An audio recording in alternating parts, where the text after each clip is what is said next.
नमस्कार स्वामी भक्तांनो, स्वागत आहे तुमचं पुन्हा एका नवीन व्हिडिओमध्ये। जय जय श्री स्वामी समर्थ। स्वामी भक्तांनो, बरेच जण कपडे जुने झाले की ते लादी पुसायला किंवा किचन ओटा पुसायला वापरतात, परंतु या सवयींमुळे वास्तु दोष निर्माण होतो हे अनेकांना ठाऊकच नाही। तर मग मित्रांनो, आजचा हा व्हिडिओ तुम्ही शेवटपर्यंत पहा, म्हणजेच नक्की आपण काय चूक करतोय आणि आपण काय करायला हवं आणि त्याने काय परिणाम होईल हे सगळं तुम्हाला समजेल। तर मग जर तुम्ही चॅनलवर नवीन असाल तर चॅनलला सबस्क्राइब करायला विसरू नका आणि व्हिडिओलाही लाईक आणि शेअर करायला विसरू नका।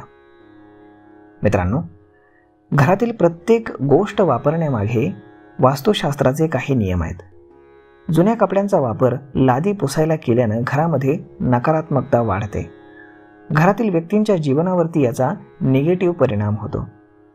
घरामध्ये बऱ्याच स्त्रिया घर साफ करताना जुने कपडे वापरतात, परंतु वास्तुशास्त्रानुसार स्वतः वापरलेले कपडे कधीही सफाईसाठी वापरू नयेत, फाटके कपडे वापरू नयेत। जर सफाई करताना जुने किंवा फाटके कपडे वापरलेस तर त्यामुळे नकारात्मक ऊर्जा आपल्या घरामध्ये पसरते आणि घरातून हळूहळू लक्ष्मी निघून जाते आणि दारिद्र्य वास करू लागतं। लहान मुलांचे कपडे साफसफाईसाठी वापरल्यास त्याचा त्यांच्या आरोग्यावरती वाईट परिणाम होऊ शकतो, त्यामुळे असं करणं देखील टाळावं। धार्मिक मान्यतेनुसार जुन्या कपड्यांनी लादी पुसल्यानं घरातील सुख शांती निघून जाते आणि सतत क्लेश निर्माण होतो। घरामध्ये काही ना काही समस्या या सतत चालू राहतात, त्यामुळे फरशी पुसायला जुनं कापड कधीही वापरू नये।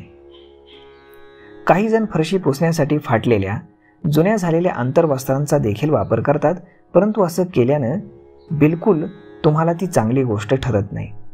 यामुळे आपल्या अंगातील उत्साह आणि आनंद नाहीसा होतो, आळशीपणाचा आणि कामाचा वेग मंदावतो। फाटक्या किंवा जुन्या कपड्यांनी लादी पुसल्यानं घरी आलेली लक्ष्मी ही दारातूनच माघारी फिरते आणि पैसा येण्याचा मार्ग अडकला जातो।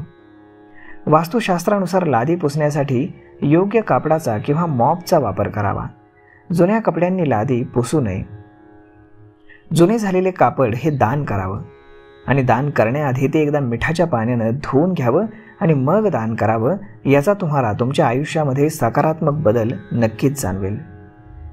तर मग मित्रांनो, स्वामी भक्तांनो, आजचा हा व्हिडिओ तुम्हाला नक्कीच आवडला असेल आणि या माहितीतनं तुमच्या आयुष्यामध्ये नक्कीच एक सकारात्मक बदल घडून येईल। तर मग भेटूयात पुढच्या एका नवीन व्हिडिओमध्ये। तोपर्यंत तुम्हाला आजचा व्हिडिओ कसा वाटला हे तुम्ही आम्हाला कमेंट करून सांगायला विसरू नका आणि जर आवडला असेल तर आपल्या जवळच्या मित्रमंडळींसोबत देखील हा व्हिडिओ तुम्ही शेअर करायला विसरू नका। धन्यवाद।